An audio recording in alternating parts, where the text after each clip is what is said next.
Good afternoon, Leanie. How are you doing? I am doing very well, Mary. How are you doing? And what have you been doing?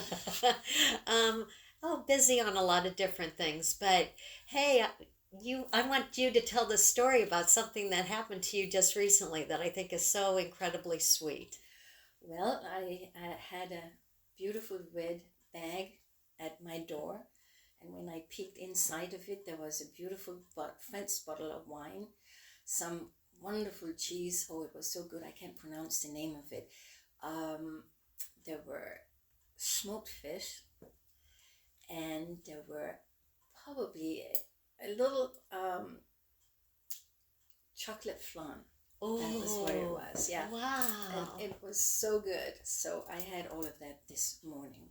So, all of Well, some of it? it, and not the You wine. drank the wine too? No, not yet. Oh, it will come. Oh, this is going to be a fun podcast.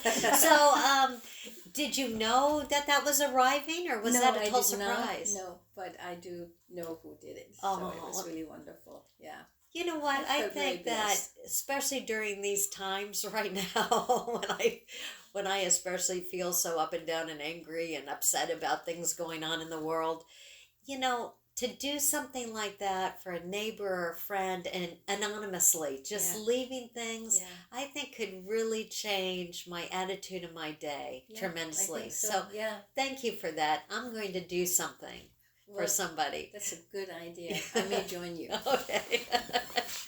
And today we have Jackie Alameda with us, which we're very excited about. Jackie ran Baja Blues Fest here in Rosarito for 8 years. The first one in 2012, and then the last one, sadly, in 2019. I volunteered for a couple of those, and they were truly, I can say that even today for the events going on around, the best events here in Baja. She also helps expats with their U.S. taxes to get their Century Pass and passports and South Dakota plates. And she also works with realtors to help people coming to Baja really to acclimate to the area because she's been here for 30 years. So we're very excited to have her here with us today. Jackie, thank you so much. Thank you, Mary and Lainey. I guess one of the things to talk about would be why we moved here to Baja in the first place. We lived in Oregon, and it was rain, rain, rain. I have pictures of boots and umbrellas on the front porch. And my husband retired, and I said, well, that's good, but I don't want to live here. And he said, why? I said, the rain and the snow. And the ice. I want to live someplace where it's warm and my plants and me can live outside all year long. So he brought me on vacation to Baja. We stayed here a couple of weeks in summer '94, and then we came back for Christmas and New Year's of that year. And then we moved here in February of '95. But it was a country, you know. We came out to the Primo Tapia area, and there were very few houses. Right, it was It was nothing. Well, nothing. Rosarito even was just a Rosarito Beach Hotel, Right. a dirt road, because I even remember that in the 70s, a dirt Right. road, Rosarito Beach Hotel, and maybe Topanga, I'm not sure, but one or two other restaurants, family owned, small places. That was it. I think Oh, El Nido, that's what I was trying to not think of. It's Topanga, El Nido, excuse me. right. Yeah, Yes. they started Topanco, though. Right. And a couple others. But it was amazing. You know, our water came in a truck, and our electricity was by a diesel generator. And for the first few months that I lived here, I could never understand why my clock after a couple of days was always 5 minutes off or late or something. And I finally complained about it to my husband and the fellow who owned the building, and they both just started laughing. And they said, Jackie, a generator doesn't run at the same speed that they keep real electricity. So you're going to have to buy a battery operated clock. And Now, since Wow, then, I didn't know that. Yeah, now that Wow. yeah. And I'll tell you a real find. I needed an electric clock because I needed to set an alarm, and I found a clock that they still sell at Walmart for like $12.99, and it resets itself. It has a little battery in it, and it goes and looks at something, and it resets itself when the electricity comes back on. Wow. Yeah, for Interesting. $13. That's a deal. Yeah, yay. Well, you've seen a lot of changes in this area. Yeah, we have. They, we had a devaluation in 2006, and there was a few other things. Some kind of Asian flu, and there were some conflicts with some groups in Mexico, and so, and we'd already gone through a peso change from the old peso to the new peso, and so we had quite a depression. And we always say that when the U.S. gets a cold, we get pneumonia. And so a lot of the construction stopped, and that's why we had so many metal buildings standing Yeah, around. just the metal standing, Right. yes. And we've always liked music, my husband and I, and so we would go over to San Felipe, and we would go to the Blues and Arts Festival there every year. And it was a simple little festival one day, and I loved it. And my husband kept saying, "We can do this in Rosarito." And I said, "Who's we?" It ended up being you. You and who else? No. Because at that time we had the mail room, and I worked pretty much full time. And so finally, after a couple of years of him complaining about wanting to do it, there was a committee that many of us expats were on called Baja Image Committee. And we were trying to bring folks down from the States and make Rosarito a more pleasant place to go and an inviting place to go. And so we were all looking for ways to bring people in. So we went to Hugo Torres at the Rosarito Beach Hotel, and we said, "Well, we have this idea." And he said, "Well, how can I help?" I said, "Well, we would like you to be the host of the event for Friday night, Saturday, and Sunday. And we want this and this and this." And he gave us everything. Wow. Well, it He helped donated his it. business Yes, of course it did. in such a huge way. Yes. Because for that whole weekend, you had people from the United States all over coming Yes, we did. for the Baja Blues Wow. Fest. How many people were usually in attendance? I would say that for a weekend, I don't think we ever exceeded 5,000 people, which is, once the other one came in, the Baja Beach Fest, Yes. that was like the last year when they attracted 30,000 people, and none of the hotels or anybody in Rosarito needed us anymore because they had these other huge events, which was lucky for me because I was getting tired. We had a board of directors, and we had a big party on Friday night, and then we had an all-day event on Saturday with 6 to 8 different blues bands from around Mexico and the United States. And then we had in the afternoon on Sunday outside, we had jam session for all of the bands that stayed and any of the local people that wanted to come and play. They had to sign up to play, but it worked out good. And vendors, and the thing that amazed me was for the weekend, all of you wonderful volunteers, we needed between 105 and 108 volunteers to do the Friday night, Saturday, and Sunday. And the children's groups that we gave money to, because that's what we did with our money that we made. We kept $5,000 a year to start. And then everything else was distributed between different children's charities that mostly relied or spent their money on education, like Friends of the Library. We, for a while, did Baja Scholarship Fund. We did the La Misión Children's Fund. But then it also got, some to the food bank and some to this and some to the Red Cross and to, but anyway, um, and those people in the children's thing, they donated so many people, they encouraged their people to come. And the only thing that the folks got out of it was a t-shirt. No. A different one every year. That's not the only thing Well, we got I know. out of it. And they got to hear the band. Yeah. And they got to go to all The of music the events for free. And see the people there and talk with people. It was just such an uplifting, fun weekend. Just really, music brings people together. It Yes. really does. And all different cultures and Right. types of people. People maybe you normally wouldn't meet or even think of as a friend, you're suddenly friends with because you're all there with music and enjoying Yep. the beautiful sunny day and all this beautiful music.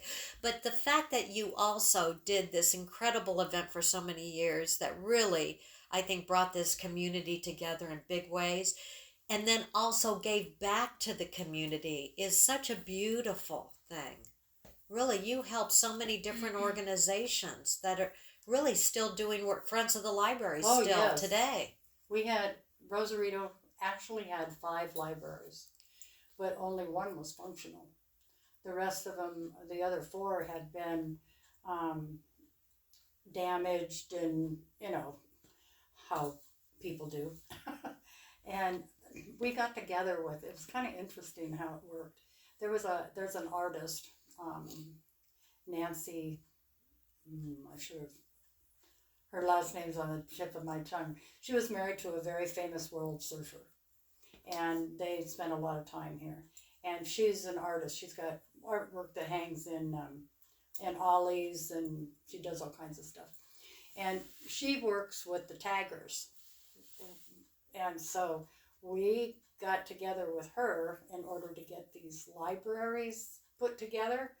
And she got all of the people that wrote on all of the buildings to come and paint the buildings. And so we donated a bunch of money for spray paint. We had them paint 2 surfboards that first year. We had 2 donated longboards. And one I'm not sure who was from. The other one was from Bob Kidd that lives here. And he's actually a world famous Western artist. He's got stuff in Spain and stuff in Japan, and he's really very good. But anyway, he donated one also, and they spray painted it. They made them all with all of the graffiti, and we called it graffiti art, and we auctioned them off, and that went separately to buy all of the paint cans for the graffiti artists to do the outsides of the schools or the libraries, so that they had books and kids and things, and people wouldn't go over and write stuff all over the building. What a beautiful way of Yeah. overcoming graffiti. Yeah, we had a whole bunch of people in the area, and Nancy had contact with all of the graffiti artists in our local area. So that was, and I believe they felt really good about giving back to the community. Yeah, involving them in that way, in a positive way, Right. to really impact other children's lives. Nancy Tabling. Right, tabling. Yeah, Tabling, thank you. Nancy tabling. In fact, that cross up there Uh-huh. is one of her pieces of art, and it's all from stuff she collected that washed up on the beach. Oh, I believe it. I bought. She's an one of incredible her. artist. She is. When my daughter graduated from college, and my daughter had a tough time starting life, and didn't go to college until she was in her 30s, and when she got her bachelor's degree, I gave her one of Nancy Tabling's paintings, and it's absolutely, I love it, and so does she. Wonderful. Yeah, that is So- wonderful. Well, sorry to bring this up, but you just lost your husband of how many years? Almost 40 years. Wow, that's a long time. Yeah. That's a lifetime, really, right? Mm-hmm. And Several. yes, right. So, how are you doing? I'm actually doing pretty good. I mean, my husband was 96 when he passed. There was 21 years between us. But we worked together, played together, lived together for the whole 40 years. So um, it's a little lonely. That's why you got the puppy. Yes, I have a couple of cats, but they don't guard the house very well. So I got a puppy so that, because a cat, if they hear a noise in the courtyard at night, they sit up and they move their head around from side to side and they shrug their shoulders and lay back down and go to Yes, sleep. yeah, they're not guard cats. But the dog, when the dog hears it and the dog jumps up, the next thing it's doing is barking if Yeah. there's really somebody there. So I decided I needed to have a dog. So, but all of, my whole support system is here in Baja because next month on the 8th, I will have been here 31 years. We've been involved in a lot of things over those years. And so all my friends and my adopted family and support system is here. And so I've been readjusting. We had moved from our big house. We sold it when he got sick and moved to a smaller one-story house. And the house is warm and cozy, and I'm happy with it, and I don't have a yard to mow. And so So that was a good thing to do Yes. before actually because I know, they often say that after a death you shouldn't make any major decisions or changes because you're embroiled in that grief Exactly. and, other things going on, and even dealing with the paperwork of a death yeah, is, many people don't even realize it's that. grueling here. Yeah. Well, even in the United States. I I mean, know. we had issues even with my mom in the United States. So, it's a lot of work that you don't think ahead I of know. time that you need to do or will be called on to do. So, that was a gift actually that Yes, it you was. moved beforehand. Yeah, well, we discussed it. I heard this recently. Someone said, and it's kind of funny. She said, "It's a lot of work dying, and it's also very expensive." Yes, yes. It's not exactly cheap. No. But I didn't have a funeral. I had him cremated. And his birthday is on Mexican Mother's Day, the 10th of May. And I'm going to hold a celebration of life for him and take his ashes out the day before, on the 9th, on Saturday, at a private, everybody's welcome celebration of life.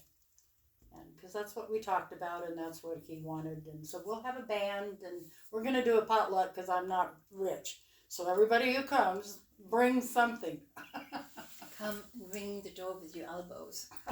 Yeah, right. There you go. He was a remarkable man, your husband. Yes, he was. He was really very unusual, and he had such an appetite for life. Yeah, he did.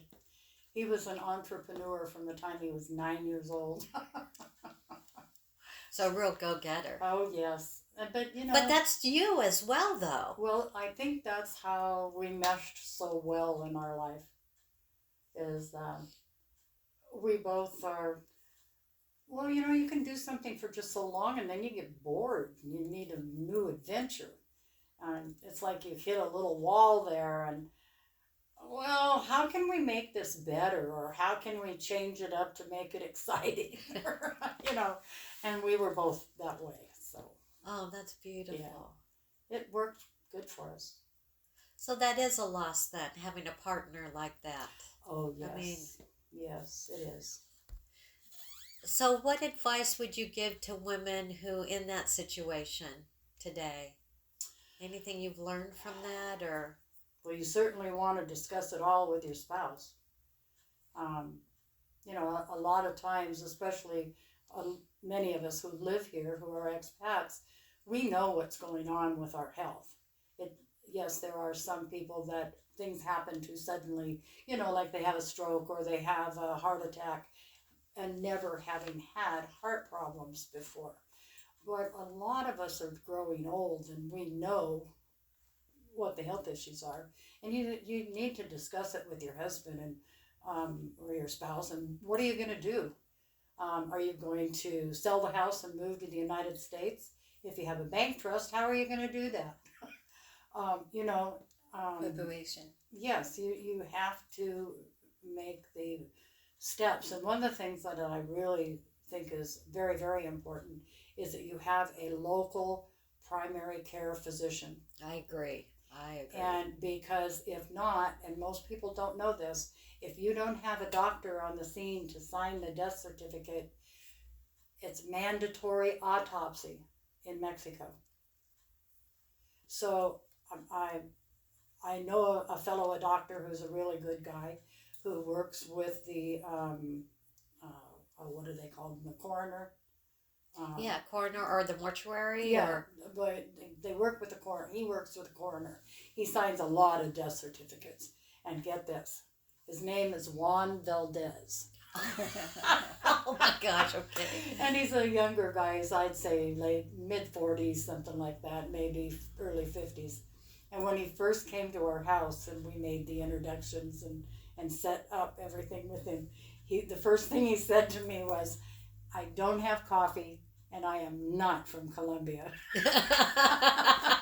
That's cute. He speaks wonderful English, and I only really needed his help in one instance, and he was right there. Boom. Wow. And so. Well, that's important information Yes, for it is everybody to have. important for everybody to know that. You do not call the police. I've heard that, yes. You call the doctor. Right. Let the doctor come over. The doctor will call the police.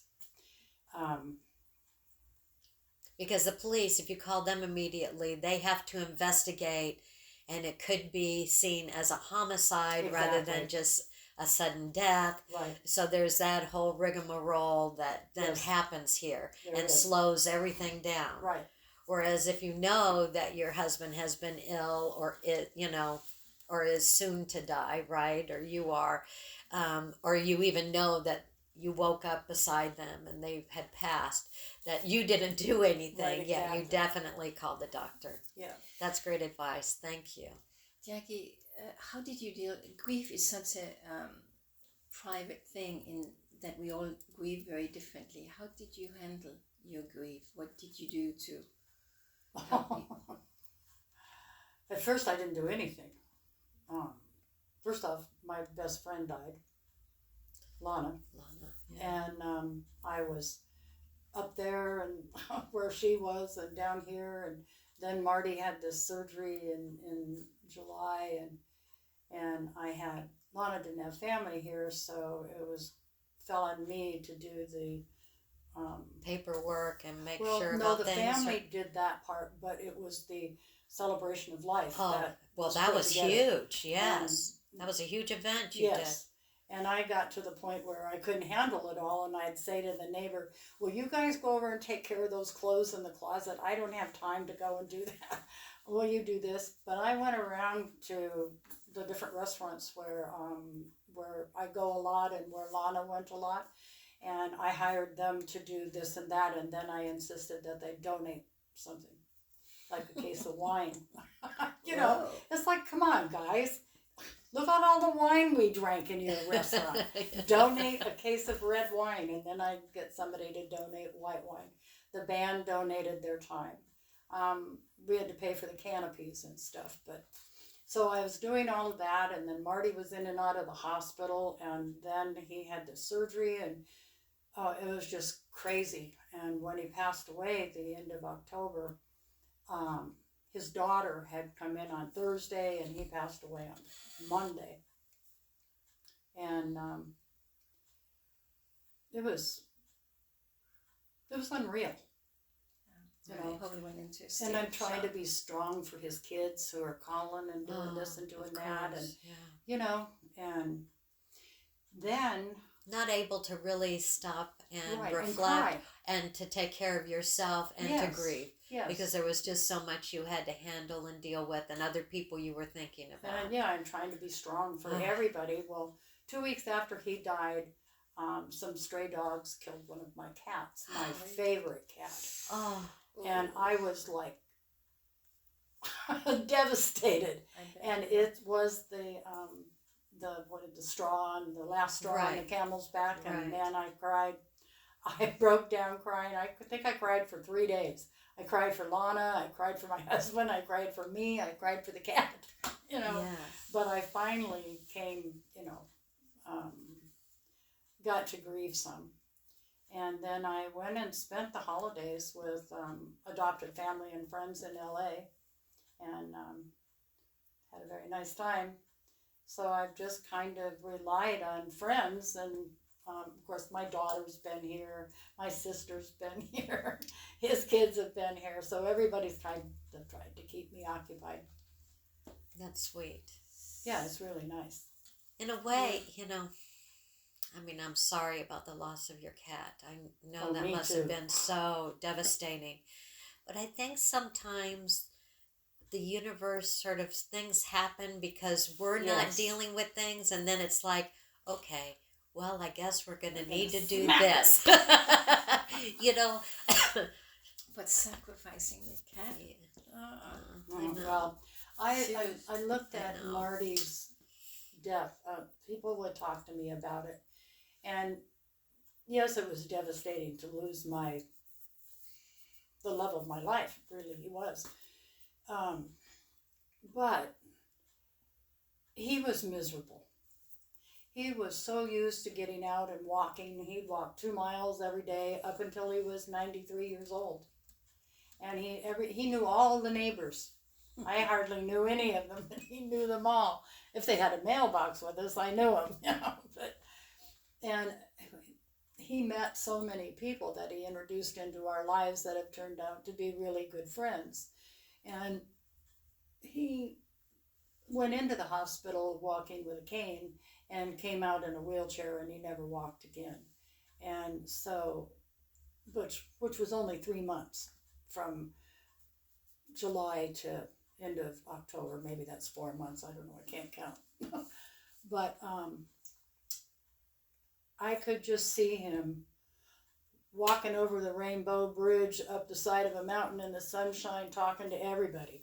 Hi, how are you? I'm Marty Alameda. Nice to meet you. I mean, I could just see him because that's the kind of person that he was. Oh, that's beautiful. So Yeah. I couldn't think, because thinking poorly of it put the story on me, not the story on him. Oh, that's And beautifully so put. that's the way that I felt about it. And I think when my cat went, and she was his favorite also. Oh, wow. And I think that little white kitty ran right up there Yes. and is following him around like she followed us around the house. That cat was more a dog than she was a cat. Oh, that's So beautiful. I think they're probably together up there. Good. Oh, That's Jackie. wonderful. Yeah. Thank you. Thank Jackie. you. Thank you so much. Thank you for this interview. Wow. Yeah. We so appreciate you being with us here Oh, today. well, thank you very Thank much for having me here. Of course. Thank you.